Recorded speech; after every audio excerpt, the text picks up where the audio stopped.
வணக்கம். இன்னைக்கு நம்ம பார்க்க போறது ரொம்பவே சூப்பரான சாம்பார் எப்படி செய்யறது அப்படின்னு தான் பார்க்க போறோம்.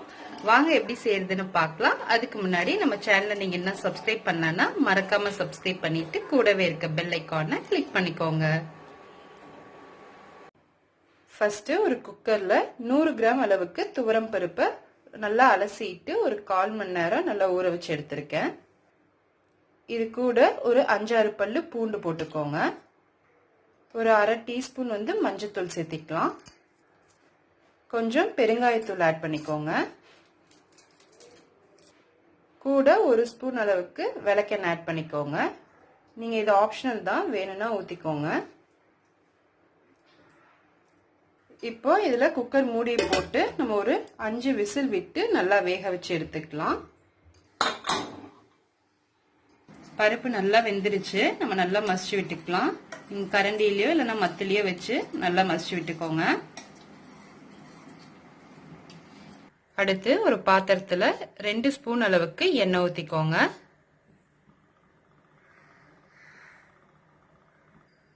எண்ணெய் காஞ்சோன கடுகு ஒரு டீஸ்பூன் சேர்த்திக்கோங்க. சீரகம் ஒரு 1/2 டீஸ்பூன் சேர்த்திக்கோங்க. கடுகு நல்லா பொரிஞ்சோன ஒரு 2 காஞ்ச மிளகா கிள்ளி போட்டுக்கோங்க. அடுத்து கொஞ்சம் கருவேப்பிலையும் சேர்த்திடலாம். ஒரு கைப்பிடி அளவுக்கு சின்ன வெங்காயம் சேர்த்திக்கோங்க. கட் பண்ணலாம் வேண்டாம், அப்படியே சேர்த்தி நல்லா கிளறி விட்டுடலாம். எல்லாத்தையும் நல்லா வதக்கி விடுங்க.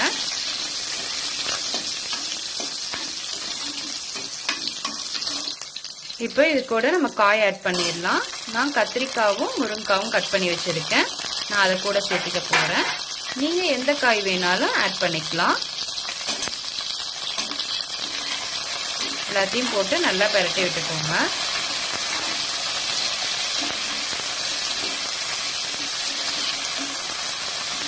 இப்போ இது கூட 2 தக்காளியும் நல்லா கட் பண்ணி வச்சிருக்கோம். அதையும் கூட சேர்த்து நல்லா வதக்கி விட்டுறலாம்.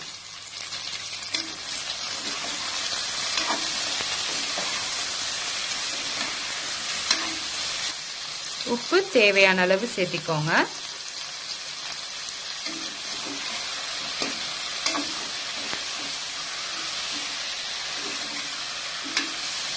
தக்காளி எல்லாம் ஓரளவுக்கு நல்லா வதங்கினோன்னு நம்ம இது கூட உங்க காரத்துக்கு ஏத்தாப்புல சாம்பார் மிளகாய் தூள் சேர்த்திக்கோங்க.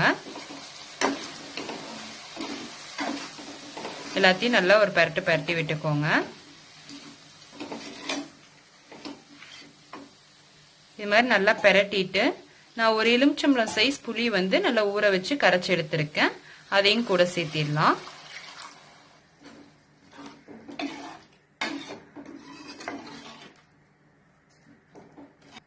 இதை அப்படியே மூடி வச்சிடலாம். காய் நல்லா வேகட்டும். காயெல்லாம் நல்லா வெந்துருச்சு. இப்ப இது கூட நம்ம வேக வச்சு வச்சிருக்க பருப்பை ஆட் பண்ணிடலாம்.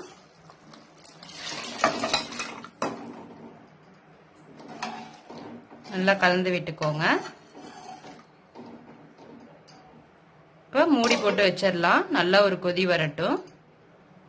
பாருங்க நல்லா கொதி வந்துருச்சு. இந்த ஸ்டேஜ்ல நம்ம கொஞ்சம் கருவேப்பிலை கொத்தமல்லி போட்டு நம்ம அடுப்பு ஆஃப் பண்ணிடலாம். அவ்வளவுதான்.